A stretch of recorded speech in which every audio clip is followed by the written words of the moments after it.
All right, good afternoon, everybody. Happy Thursday. I guess for today, I'm going to first cover, we have a new assignment posted up on Canvas. So I'm going to go ahead and just do a quick rundown of that. Then I'll finish off maybe one more example from last time's class where we did some of those L'Hopital's rules and trying to show which functions have a bigger or smaller growth rate and so forth. And then we'll go into our sort of our first topic, I guess, for 477. So let's go ahead and begin a screen share. So let's see. This. Okay, I'll move some stuff around. All right. So here's going to be our first assignment. So it's going to be a written assignment. So for this one, you would submit it on Canvas. I would prefer to have it submitted as a PDF, like one PDF with multiple pages on it, and having several JPEG screenshots of your assignment is a little bit better. That way it's easier to grade for the grader. So I do actually have a grader now assigned to my course. I think he sent a message on announcements. I'll put his office hours also onto the syllabus, so that way we're all aware of that. So anyway, so this one basically, you can work it out on paper. You can also work it out on OneNote using a writing pad, whatever you have to do. But just make sure it's a PDF file and has several pages in one PDF. So it's much more easier for the grader to download them all and just, grade them all like that. So anyway, for the first parts of this first question on this homework is really just sort of show if these are correct or not correct. So the simplest way is just use L'Hopital's rule to kind of, get a conclusion. So based on what the ratio gives you, you're able to easily tell whether these are correct or not. So we all kind of remember, or at least you can kind of, brush up on your big O, big omega, and big theta, but nothing really too new over there. And then this is sort of like, a classic sort of from 302, which is have a bunch of functions and just sort of list them from smallest to largest growth rate. Now, you want to list them out in a way where you use inequalities to kind of show that the function to the right of one function to the left is larger. So let's say, for example, if you have n and then n log n, if you were to list those, it would be n less than n log n, because n log n is asymptotically larger than n. However, if let's say you have two functions that have the same growth rate, you want is the equal sign to denote that those two have the same growth rate. So when you're listing them all out, so for example, if you have like n log n, and natural log n, and an n, you want to make sure you have n less than, and then the two functions, they're both n log n, are going to be equal to each other. So it's basically you want to sort of denote which ones are larger when you list them out. And of course, if there's adjacent functions that are the same, use the equal sign to denote that they are equal asymptotically, where it's not larger, in fact. So it's more accurate, if that makes any sense. I mean, if it doesn't make sense, I could also explain it further in detail of how to list it out. I could maybe do it after I cover the assignment review if it doesn't make sense. But basically, here are the following functions. Just list them out from smallest to highest growth rate. And then for question 3, here's some more sort of playing around with big O notation and so forth. So just prove or disprove the following sort of statements. So this is a little bit different from 302, but I don't think it's super impossible to work these ones out. If you take in 302, this should be relatively, it may take a little bit of time, but it shouldn't be impossible to work these ones out. So more fun with sort of asymptotic complexity classes. And question 4, this one is kind of like really just busy work, but nothing really too hard. So we have the following functions: root n squared, and factorial, and so forth. And you want to find out the size of n that will complete in 1 second, 1 minute, and 1 hour. So for these problems, if I say I plug in like n is, let's say, would be 4, let's say, the root of n outputs 2. So whatever it outputs, that's going to be the unit of microseconds it takes. So if n equals 4, then for root n, it's going to take 2 microseconds to compute. So you want to know how many microseconds are there in 1 second, 1 minute, and 1 hour. And you want to solve what n value will equal that amount of microseconds. So should not be anything too bad, just busy work, but not really hard. Yeah, you can just like graph these up and you can get an approximate value. That's okay as well. So this one's just more busy work, not really anything too bad, I don't think. Um, Question 5 is a little bit of just basically the idea of how many digits you need to represent any number in some base. So for this one, to show that a binary integer is at most 4 times as long as a corresponding decimal integer. And then for very large numbers, what is the ratio of these two lengths approximately? Um, I'm not going to say any more because I'll give away the answer, but really, think about it. How many digits do you need to represent a base 10 number? So let's say the number 100 or any, okay, so if you give a number, let's say 1,000 or 1,024, how many digits is that going to be in base 10? Well, it's 4, but how do you figure that out? Is there a function that you can plug an n value in and spits out how many digits that number is composed of? And there is a function for this. I'm not going to tell you, but it's that one function, that one really weird function that everybody just loves from when you did algebra 2 or whatever in high school. Uh, that it's that weird function that nobody understands, but it basically tells you how many digits a number is composed of for size n. So basically, just kind of, it's not really too hard to show this one either. Then the last question over here.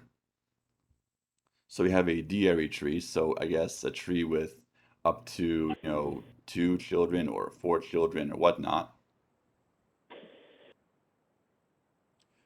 Basically, you want to sort of show that if you have n nodes, it has to at least have this much of a height. Now, I sort of borrowed this from that UC book. I don't know why it's described like this, but remember how we changed from one base to another for logarithms? So really, it's actually omega log d of n, but then you use this method to kind of convert it to, I guess, maybe log base 2 by saying log 2 of n divided by log 2 of d, I suppose. I think there's...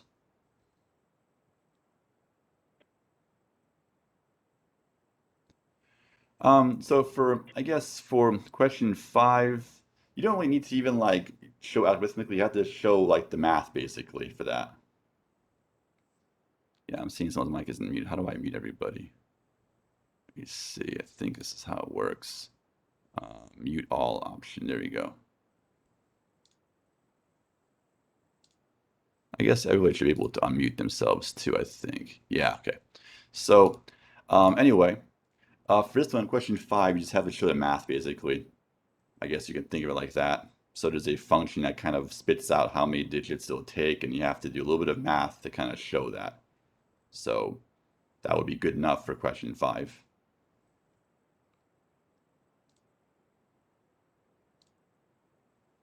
So question 6 in this situation. So basically, they express this in a very strange way, but really it's omega log base d of n, but they converted it to log 2, I guess, is like the idea here. So show for any d-array tree and nodes, it must have at least this kind of depth.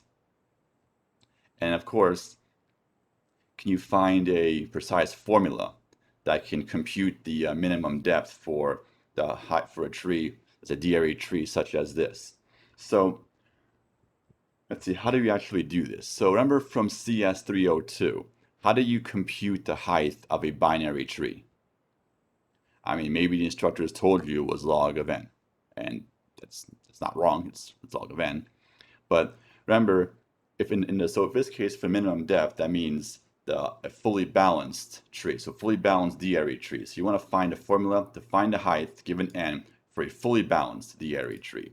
So remember, for binary trees, we computed this height by always counting how many nodes we had in our tree.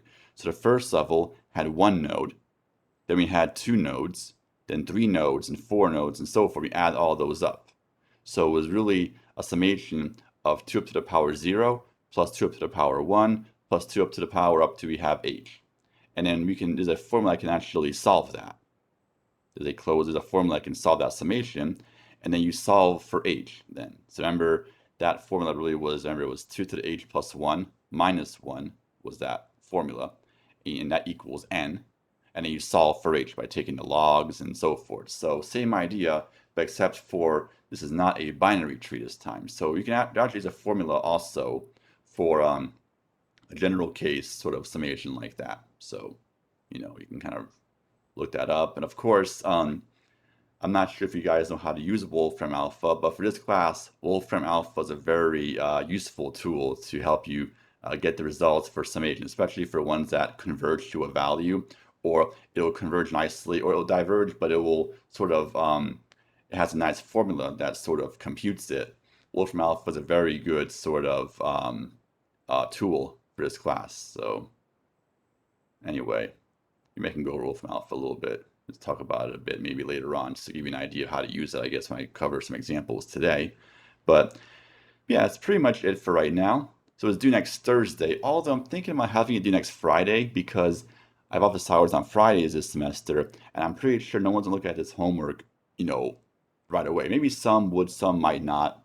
So this way, if you look it over the weekend, you can have your questions to me next Friday if you have any questions. So I might have it the next Friday just because. So anyway, it shouldn't be too bad of an assignment, but a little review from 302.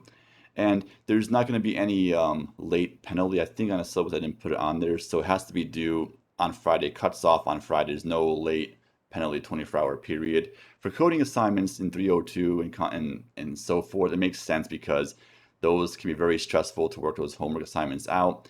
But 1 week to work on this assignment, I really feel like it just I'll make it due on Friday, and there's no late penalty. It's just going to be a 0 if it's afterwards, because really I don't really see it as being very stressful where you won't have time within this weekend or next week to at least get this going. I mean, I really don't think that's the case. So for most of the assignments in general, I think time shouldn't be a factor. There's plenty of time to work on them because it won't be anything insanely large, really, for the most part, I don't think, for this class. That's what I'm at least kind of hoping for. Um, okay, so any sorts of questions on any of these? Or I guess I can also talk a little bit about the reordering, what I really meant by the reordering of functions. Let me go ahead and actually just, yeah, I'll put it here on, maybe I'll write this here on this PDF, I guess, since I'm already on this PDF. So for the reordering part, let's say, for example, you have functions like n, let's say you have n up to the 1.5. Let's say we have n log 2 of n, 3n root n, and I guess maybe afterwards 2 up to the power n, like this. So in this situation, we can see that n will be the smallest growth rate. So you put that one first. And then the next ones we have would be sort of as n log n will be next. So then basically we have to use inequality to denote that n log n is in fact larger than linear. And these two functions right here, 3n root n, n to 1.5 are the same. They're both same asymptotic growth rate. So you want to sort of put it like this.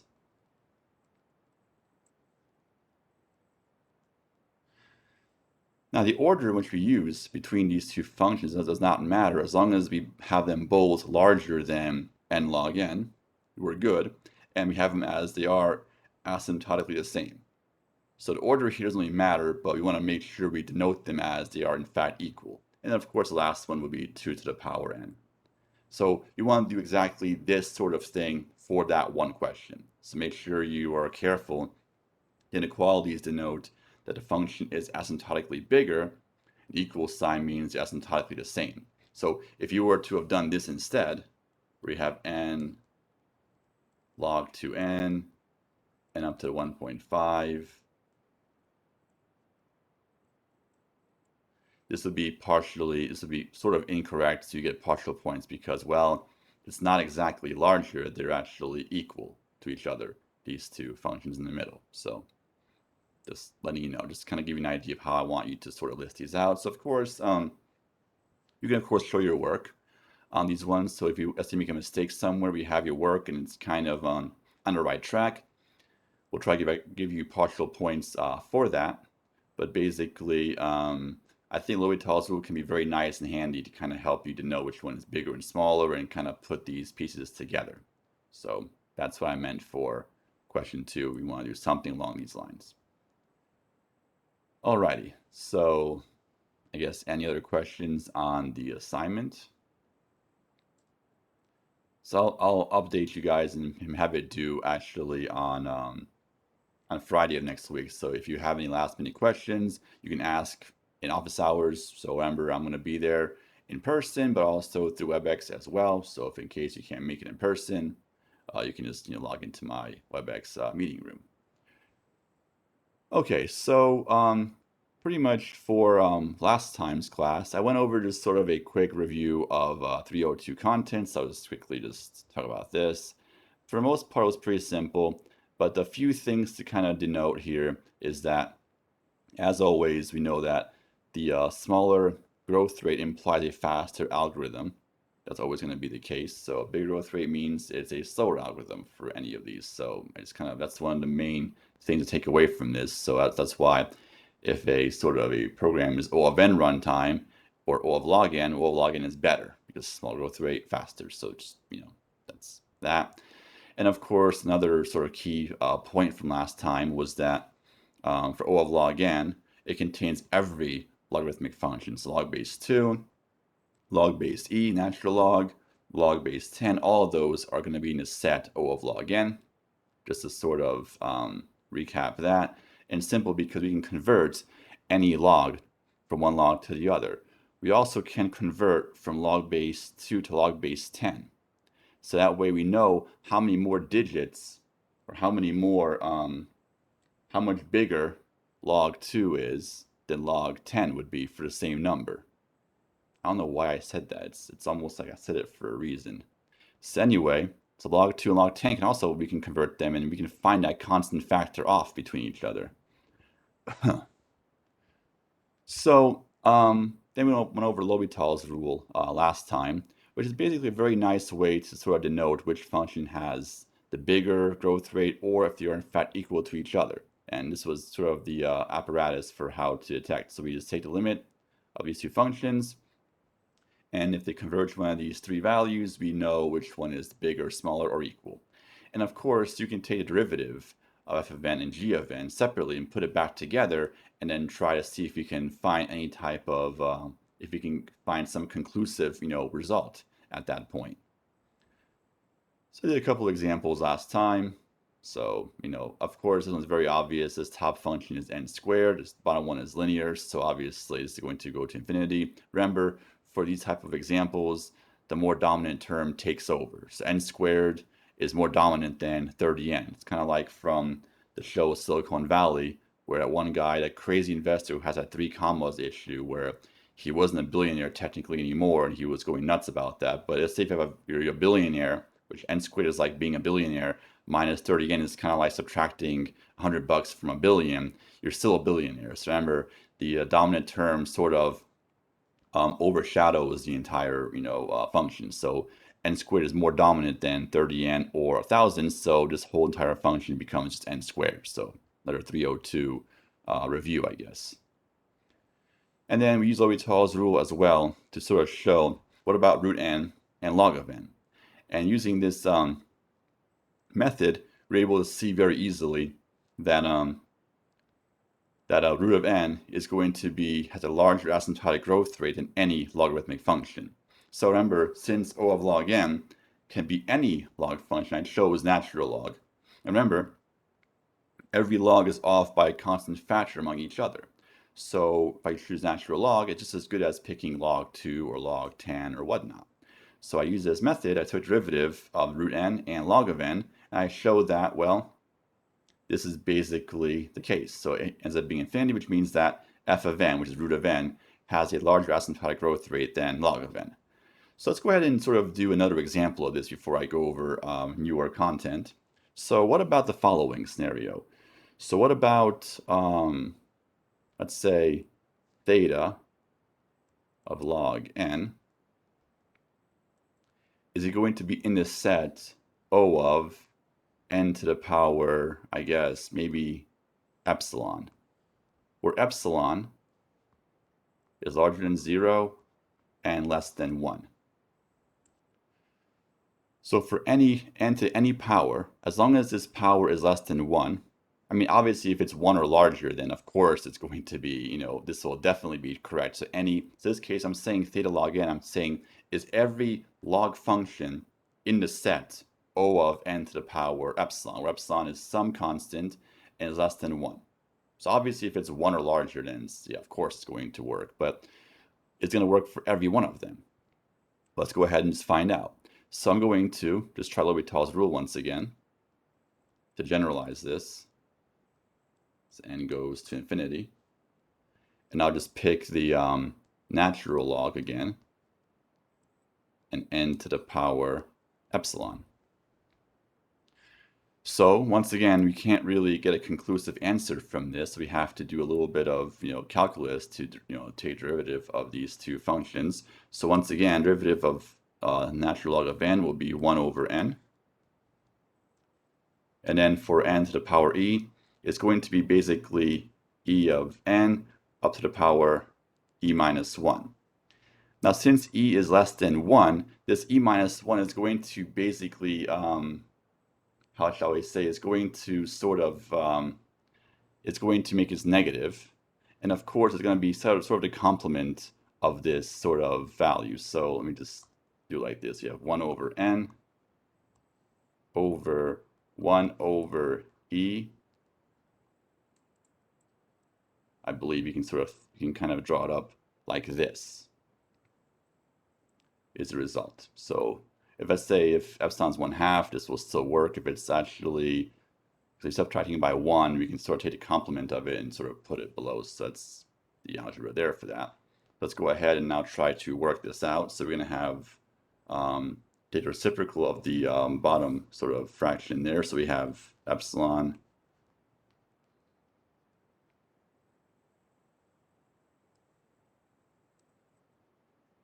well, I'm going to say taking derivative of this would this be e times n up to the, so if let's say n up to the 1/2 is 1/2 n up to the 1/2 minus 1, so negative 1/2. So for epsilon, if it's something else,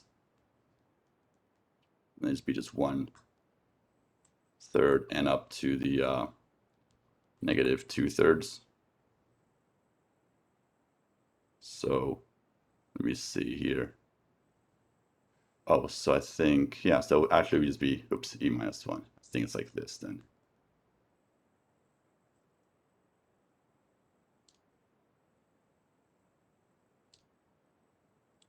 Let me think. So looking at these examples, I'm seeing it like this. So basically subtract 1 from the exponent portion, and then basically sort of bring it down by, you bring it down to the denominator, pretty much. So that's how I see this. Unless I'm making a mistake, let me know, but that's how I can sort of visualize this. So it's supposed to be like that then. So basically, we just sort of bring it down to denominator level because this would become a negative because we can assume the epsilon is less than 1. This will make this value negative. And of course, we can sort of bring it down to denominator level. So it's going to be, actually, it's going to be, oh yeah, it's going to be e up top then. Like that. Actually, no, it's going to be at the bottom, never mind, because this will be actually a fraction of something. So it's going to be just like this. Yes, that's how it's going to be because epsilon is less than 1, so it'll be some kind of fraction. So it's going to sort of move down as well with it. So basically, if it's like 1/3, 1/2, it's going to be, the 1/2 comes over there. So I think this is definitely correct. I'm pretty sure I'm correct here. Yeah, okay, cool. All right, so definitely not making mistakes so far. That's good.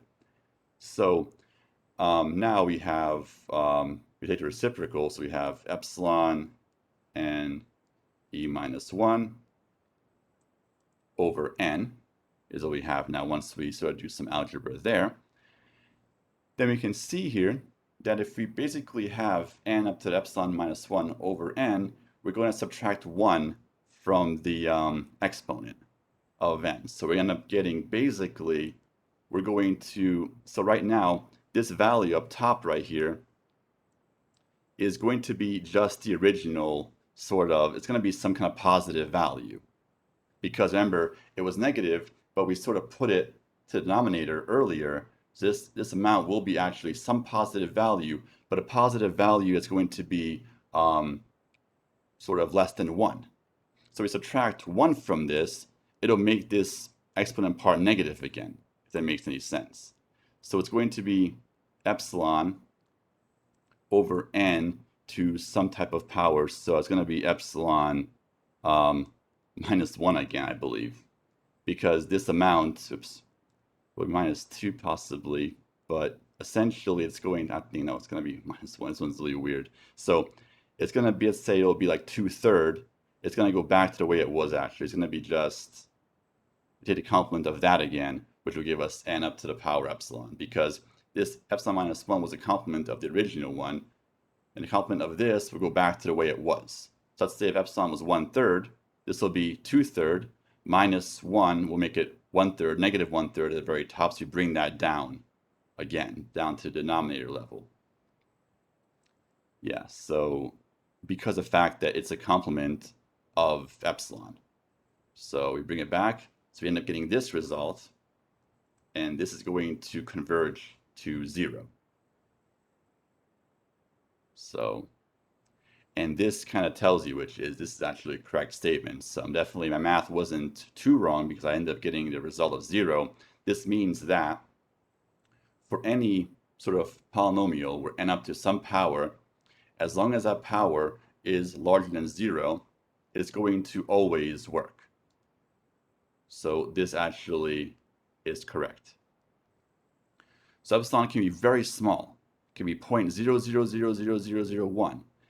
This is still going to be correct. As long as epsilon is bigger than 0, this is always going to be correct. So that's actually what I was trying to get to. So at least I think my math does sort of check out. At least I get the result of 0 at the end, but that's sort of how you want to do this. So now, I'm not going to have you really prove this or anything on the exam, but just sort of, it's good to know that this is always going to be the case. Now, I'm not going to really go over this right now, but I'll just kind of leave this open for right now. What about the following scenario? So, theta of log to the power k of n for all k, I guess, larger than equal to 1, I guess I'll say for right now. So any integer that's 1 or larger, for any k, will this work? Is this actually true? Well, L'Hopital's rule can be done for this, and the derivative, I guess the derivative of natural log of k to the power n is defined. So I'm not going to really say it right now, but there is a derivative for this.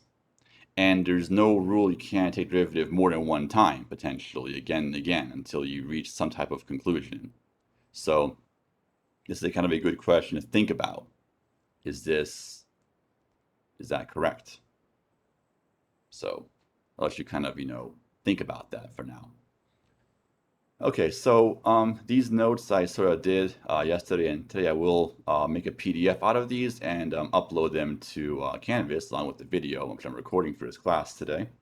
I'm going to record that and post that on YouTube as always, and I believe I did link the YouTube playlist to Discord, just because YouTube is kind of under the table sort of for class recordings, because on WebEx record, I'm not really an expert on WebEx really. I know how to just kind of barely use it, but I'm not an expert on WebEx, which I don't really want to be anyway, because WebEx is kind of, it's kind of,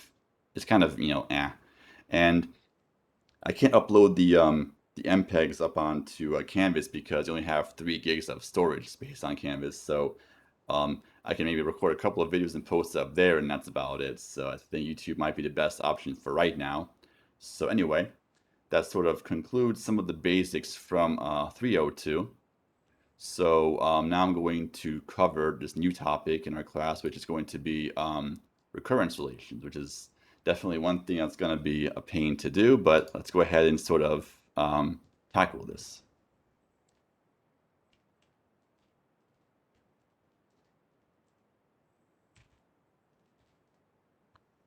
Okay. So a recurrence relation is mostly used to sort of mathematically define sort of an algorithm, you can say. So I guess sort of a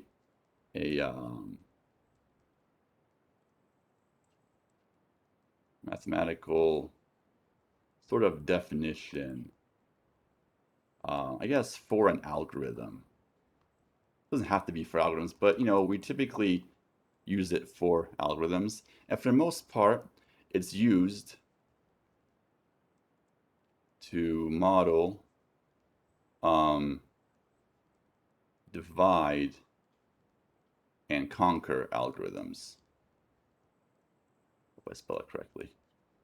Divide and conquer algorithms.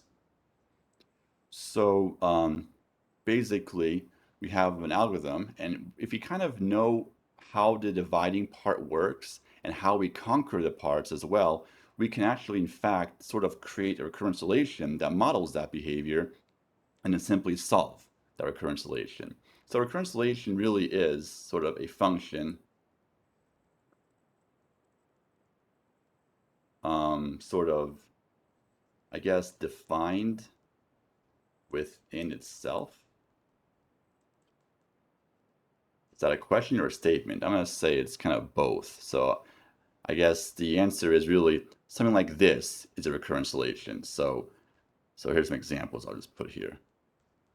Just some hypothetical, some theoretical examples. So let's say T of n equals A times T of n over B plus some function f of n. This would be a recurrence relation. So we have a function T of n, and the function's body is itself, but each time it's sort of, dividing n by a certain amount every time it gets smaller and smaller. So it has some base case, and typically a base cases will be where T of 1 would just be 1. So if input size is 1, it takes 1 unit of work to work that problem out. There also are other examples of recurrence relations as well. So these are the typical divide and conquer based ones, but you also have ones like this. T of n equals a1 Tn over b1 plus a2 Tn over b2. Then we have a k T of n over bk, and I guess I'll sort of have to put this in the next line here, plus, I guess, some function f of n. This is also an example of divide and conquer. These ones are a little bit harder to work out, but is also a typical divide and conquer problem. So you have multiple functioning calls. Each one, we break the problem into different pieces, basically. So what's happening here is for divide and conquer, typically this a value tells you how many pieces we're going to break this problem into, and then the b part tells you how large will each piece be broken into, and then f of n is going to tell you the runtime to conquer or to sort of process each piece, basically, is how we can sort of think about this. So, and this one is very, not uniform. We have multiple pieces. Each one could have different sizes and different amounts of them. And of course, as always, our base case will always be something where it's T of 1 equals 1. So I'm going to sort of bullet these. These are one of our generic sort of recurrence relations. And of course, you can have some where it goes like this. We have T of n equals T of n minus some sort of value. So maybe I'll call this maybe some delta n plus, and then we will have f of n over here as well. And of course, as always, T of 1 will be just some constant. So these are cases where we sort of define the function, and the body of the function calls itself within itself. So it's like a recursive function in CS 202 or 302. It's kind of like that, I guess. But this is like a way to mathematically sort of describe this sort of problem. So basically, the idea with recurrence relations is we have an algorithm. So given, I think I'm going to sort of turn Discord off. So given an algorithm along with its recurrence relation,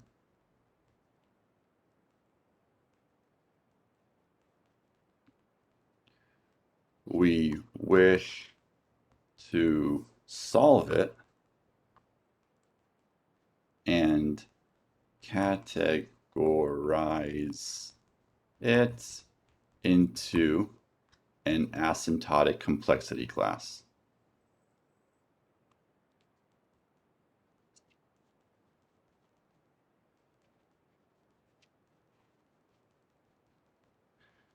So basically, so in 302, we had these code snippets, and we used these code snippets to try to figure out the runtime.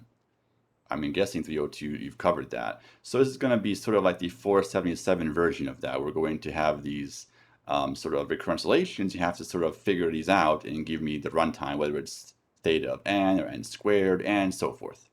So that's sort of our idea. We want to solve these recurrence relations. So in discrete math, which I mean it's been a very long time for me, typically you want to actually get an exact formula for recurrence relation.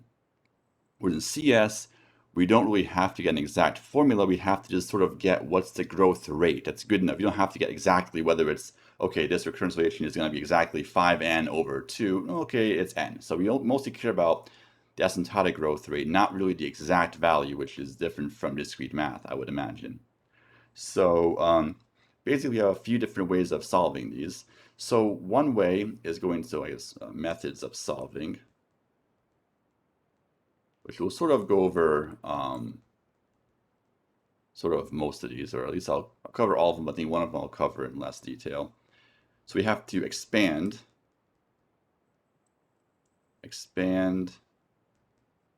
the recurrence, which is one we're going to be doing for most part for today and possibly even on Tuesday. Then we're going to have this sort of tree method, which can be a bit more cleaner than the expansion method, especially if you have the following. So I'm going to go scroll up for a second in my notes.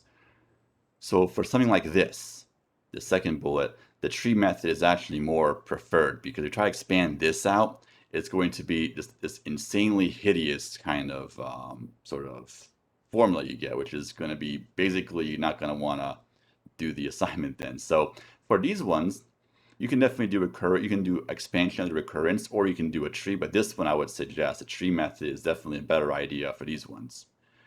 So we have this, the tree method, and then we have, of course, the master method, or master theorem.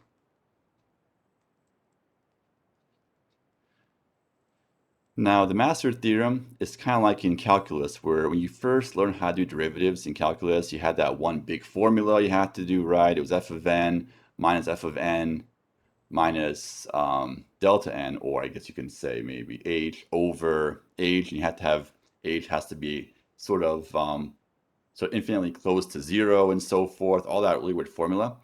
Then there was like a trick to do derivatives, right? So like n squared, it was just, 2n, like that. The master theorem is kind of like that, where we're going to spend time going over expansion of recurrences, but then master theorem is like a nice formula that sort of automatically just gives you the answer. You don't have to actually expand it out. But we still want to learn how to expand them just because you want to know really kind of how these things work. Because the master theorem does not work for every single scenario, but for the most typical cases, it's going to work. But there are certain cases where it's not going to actually work. But for the most part, it will. So we will definitely cover that later on. And also, this one I think is sort of the substitution method, which I won't really cover this too much. There's one example I might try to cover, which is a really hard one. I'll try to cover this one, maybe not today, obviously, but next week. And of course, I have the anti-derivative method, which is actually a professor sort of, taught me this one sort of. So Dr. Larmore, who I was his TA in the past, he sort of, taught me these ones actually, these bottom two ones. But for the most part, expansion and tree method are more common ones. Master theorem is really the nicest one, and these last two are just kind of the ones that I was kind of taught while being a TA when I was, a lot younger. So, alrighty, so here's different methods of solving. Let's go ahead and first start with doing the expansion method and work on that one. So let's do some examples of this. I'm going to just draw the line over here, and let's take a look at the first example we're going to do. Pretty simple one.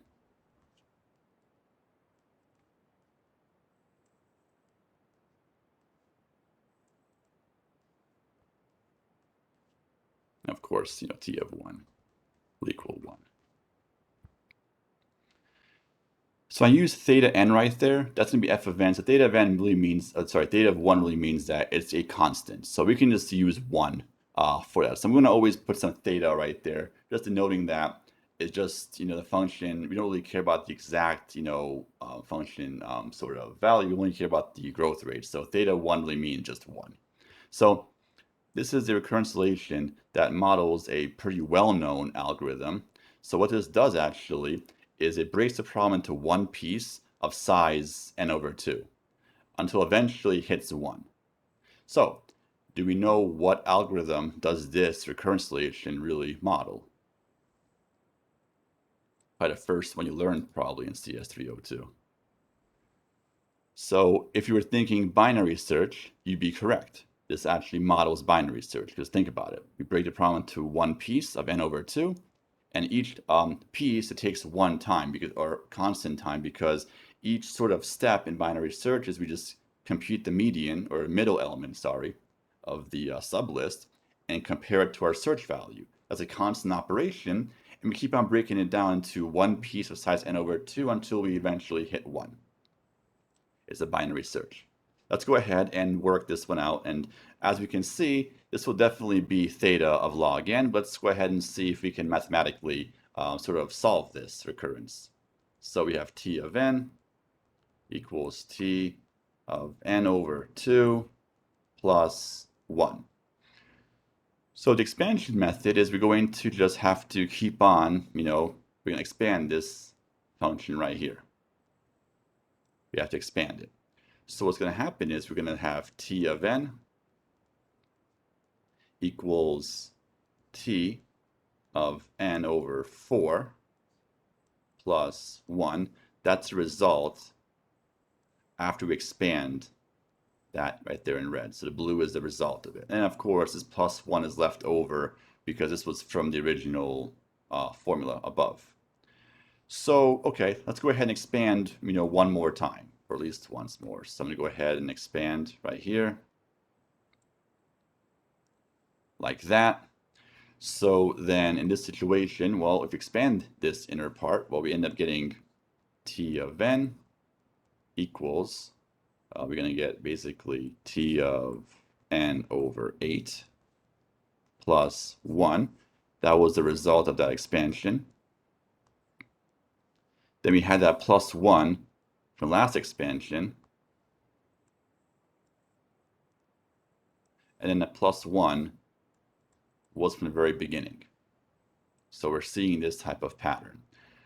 So I guess, after we do 2 expansions, we have sort of 3 sort of levels, I guess, a first level, second, and third. Typically, I think 3 levels is sort of enough to really get sort of a pattern. So I guess, 3 is the charm, I suppose.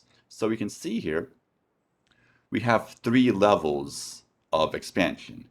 So the pattern is we have t of n equals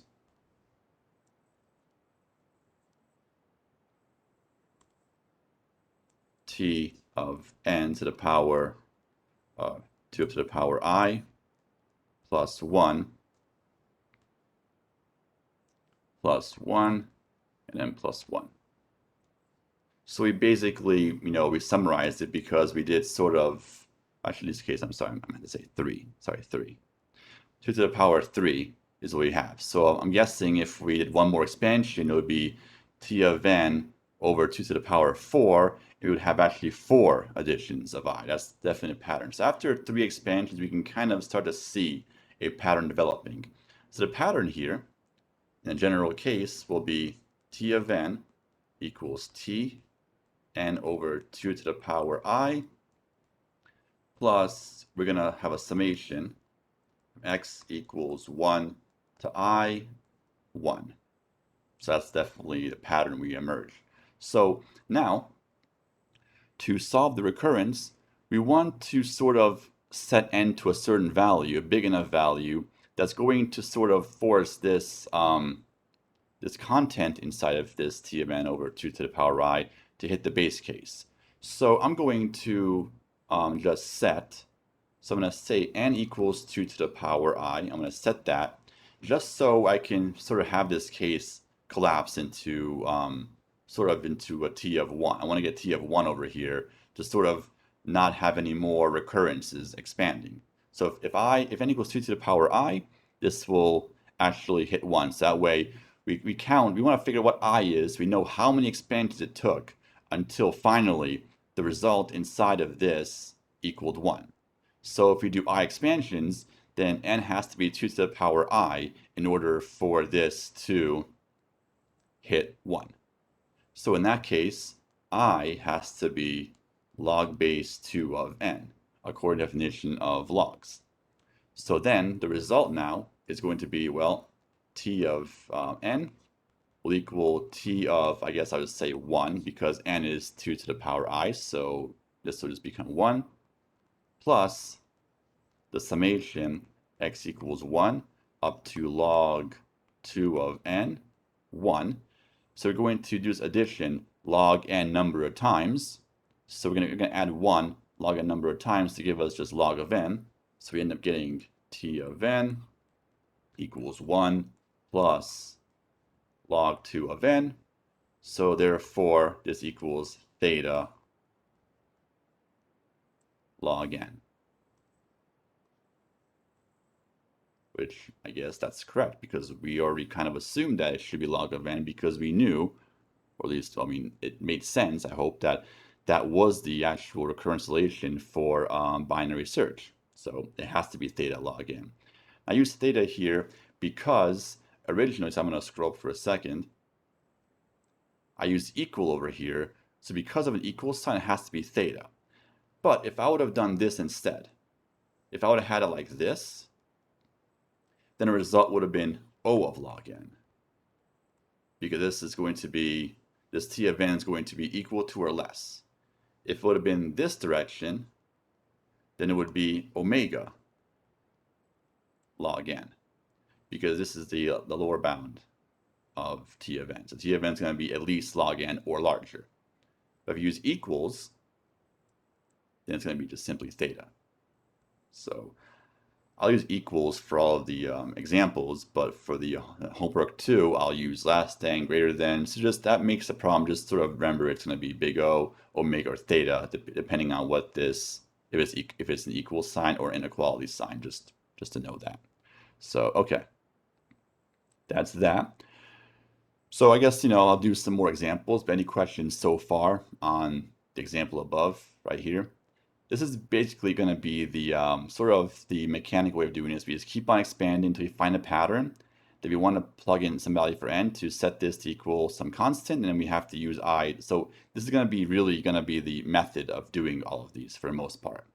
But some gets a little bit more complicated than others to do. But this one was a very simple one. So I'll just label this as just 1. It's the first one, I guess. So I'll label it like that so you know where to start the next one off on. So 2 will be over here. Let's try another recurrence relation. So we're going to have t of n equals 2t n over 2 plus theta of 1. So kind of similar to last one. Well, actually, similar as in, so the last example, what it was is we took the problem and kept on creating a new problem. We always broke the problem to one piece. Each one was n over 2 in size. This one, we're going to break this problem into 2 pieces in which both are going to be n over 2 in size, because in this situation we have the 2 right here, which means I want to create 2 subproblems, and then each subproblem will be n over 2 in size. So let's see what this one actually, what happens here. So I'm not sure what algorithm actually covers this one, but Actually, I think I kind of have an idea. But anyway, let's go ahead and work out this one using our methods from our sort of our expansion method of doing recurrences. So we're going to have t of n equals 2 t of n over 2, and I'll use just plus 1. So theta 1 will just be 1. All right. So as always, we have to, expand this out until we can find some kind of a pattern. So I'm going to expand this portion out right there.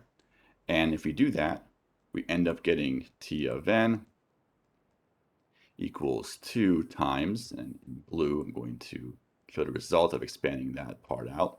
We get 2 t of n over 4 plus 1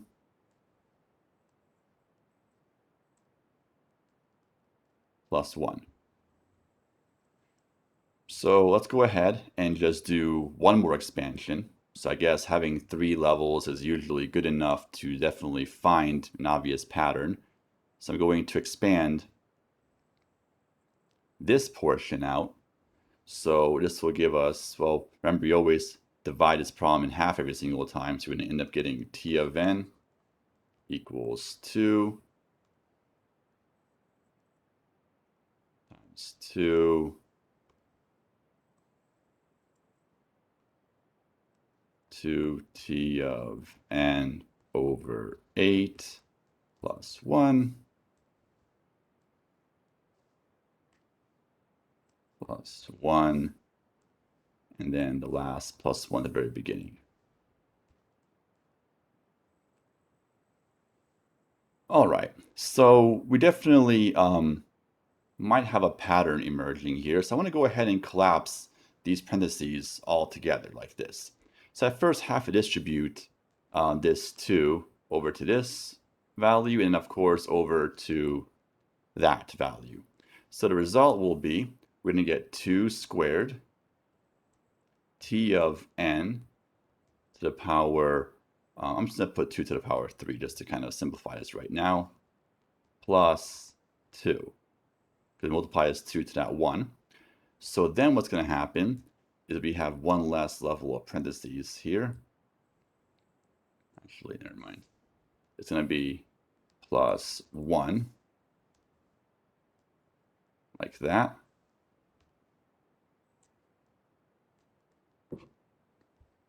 So that's the result of this. So now we have to distribute this 2 to this, and to this, and to this. So when you collapse these, you get 2 to the power 3, t of n over 2 to the power 3, plus 2 squared, plus 2 to the first power, plus 1, or 2 to the 0th power. Because actually it's going to give us, well, I'll write this. So we have basically 4, then 2, then 1. So we can sort of express this in 2 squared, 2 to the power 1, and 2 to the power 0. So we see an obvious pattern right there. That's right there, an obvious pattern right there. So essentially, t of n is going to be really, if we substitute this for I is going to tell us how many levels of expansion we've done. So 2 to the power I, t of n over 2 to the power I, plus the summation of x equals 0 to I minus 1, 2 to the power x. So that's going to be the summation that we sort of get out of this. So, okay, so now, same idea. We want to sort of collapse this t. We want to pick an n value. A large enough n value is going to sort of, after we do I expansions, we want to eventually equal 1. So doing I expansions, then n has to essentially be 2 to the power I in order for, after I expansions, to end up hitting that base case of 1. Therefore, I has to be log 2 of n. So let's go ahead and sort of plug these in and see what we get. So we're going to end up getting, so t of n, well, 2 to the power I is n. So we can just plug in n right there. And in this amount, t of, 2 to the power I over 2 to the power I will just be 1, so n times 1, so just n. And then we have this summation over here.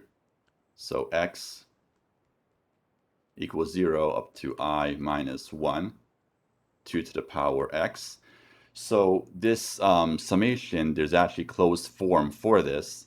It'll be just n plus, it'll be 2 up to the power I minus 1 plus 1 minus 1 is the result of this. So in other words, it'll be just n plus 2 to the power I minus 1. And again, n is 2 to the power I. Or in fact, actually, if you have 2 up to the power log 2 of n, there's actually sort of another property with logs. If you have 2 up to the power log 2 of n, that just equals n. Sort of like if you have log 2 of 2 to the power n is also going to be just n. So just, those are some of the log sort of properties, identities, whatever you want to call it. But either way, though, we can substitute 2 to the I to be n. So you end up getting n plus n minus 1. Therefore, this t of n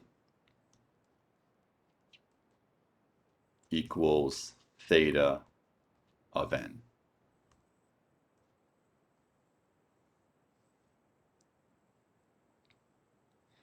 So far I haven't messed up on these yet. I'm actually kind of glad. I mean, I didn't want to have them pre-worked out and then just copy it like a robot, because if I do that and I make a mistake, I won't be able to correct my mistake. And also, if someone has a question, I wouldn't be able to really answer it because I'm just copying it kind of blindly. So I'm happy I haven't messed up so far, so that's good. So any questions so far on any of these?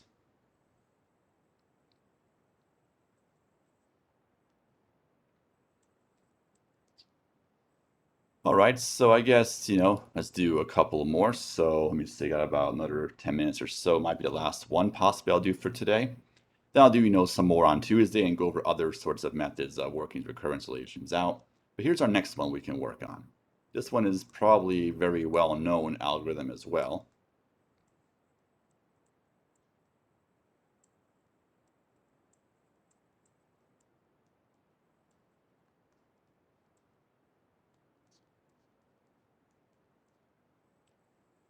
So this sort of algorithm, in this case, what's happening is we sort of have this 2 in front. That means you want to break this problem into 2 pieces.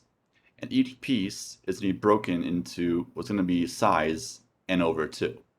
And each sort of piece is tackled in theta of n time.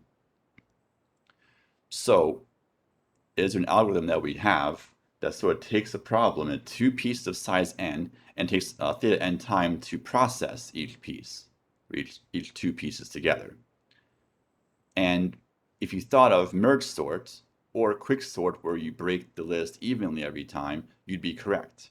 So this is actually the recurrence relation for merge sort or quick sort when the pivot chosen is the median in that list or in that sublist you're currently working on. So this is going to obviously be n log n. So it's always nice to know what the answer already is. Let's say if some instructor who is so terrible who will force you to kind of show the work on homework and on exam, it's nice to know what the answer already is. So if you're doing your math, if you get an answer is not n log n, okay, you messed something up. So it's definitely nice just sort of knowing what the answer already is. This one is definitely n log n because it's merge sort. Let's go ahead and do the expansion method and see if we do get n log n. So this will be the last example for sure for today. So let's just do this one. So we're going to go ahead and just have 2t n over 2. So leave out in parentheses n over 2. And I'll just say plus n. So I had theta n right there. I can pick any n I want because theta of n means all linear functions. So I'm going to pick n. N's as simple as 1. Why make it difficult? Just use n. So right now, what's going to happen is, well, as always, we have to expand this out and find a pattern. And of course, 3 levels is always the charm. That's always good enough to get an idea. So we'll expand this out once. So we have 2. And we're going to go ahead and expand it. So we end up getting 2 t n over 2 plus n over 2. Oh, sorry. N over 4. My mistake.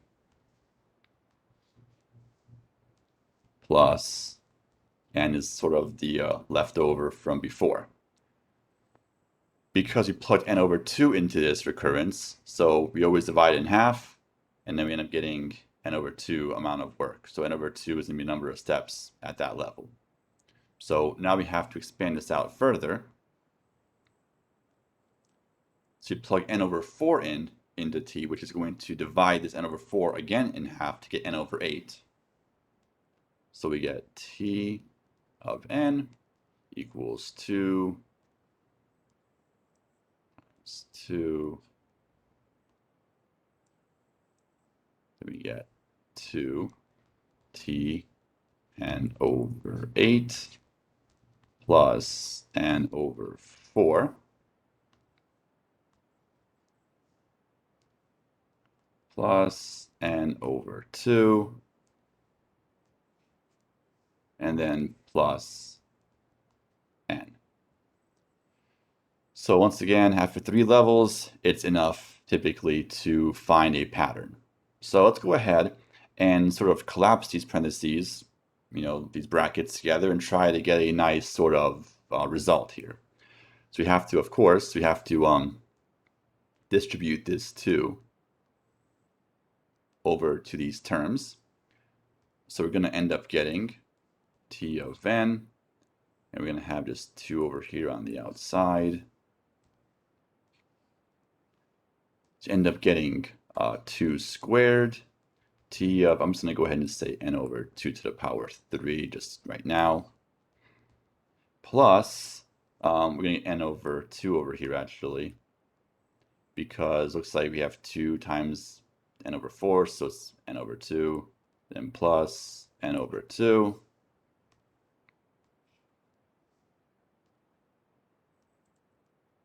plus n. So we can, of course, just collapse. We actually can just sort of rewrite this. So I'll just do it over here, just a long way. This is better for note taking. So we can just collapse these. We have 2 squared t n over 2 to the power 3 plus n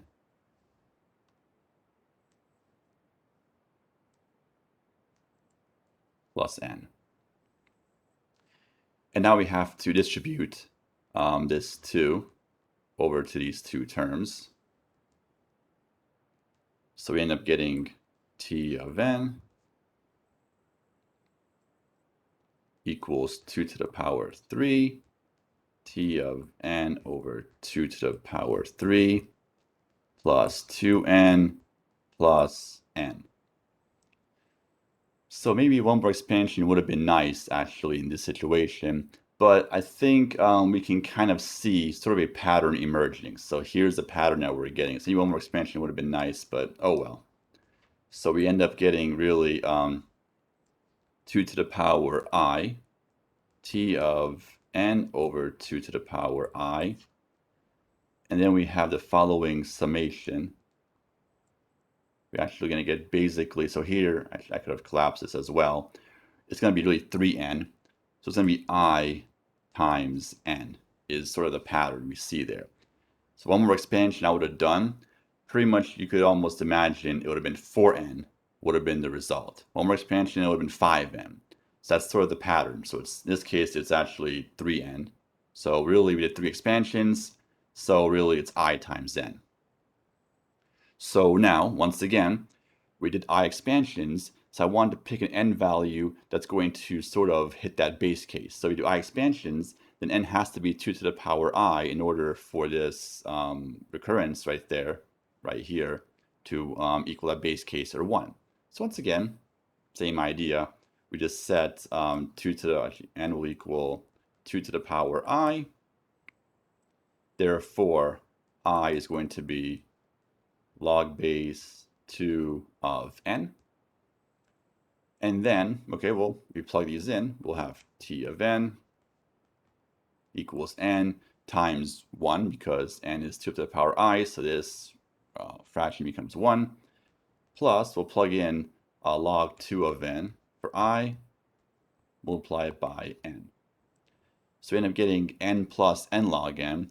Now, of course, remember for asymptotic complexity analysis, the more dominant term is going to actually sort of overshadow everything. Of course, we can use L'Hopital's rule to show that it's going to be exactly n log n, but we can really kind of just sort of guesstimate and say, well, the dominant term takes over. So therefore, T of n equals theta n log n. Which makes sense because this was the recurrence relation that sort of models merge sort or quick sort in the best case, or in the case where it's going to break the list into two sort of even pieces of size n over. So we're dividing it in half and have two pieces of that to get n log n. So I could actually do one more example. I think, I already said I was going to do only 3 for right now, since we're kind of not really quite done with the class. We have 9 minutes left here, but it is almost the weekend. So I guess for now I'm going to go ahead and just sort of stop right here. I'll do some more examples next time with other expansions. Then I'll do the tree version and master theorem and all that other good stuff. But I guess for right now, though, I guess take care, you guys. Have an awesome weekend. Thanks for watching. Stay safe. And I'll see you guys on Tuesday.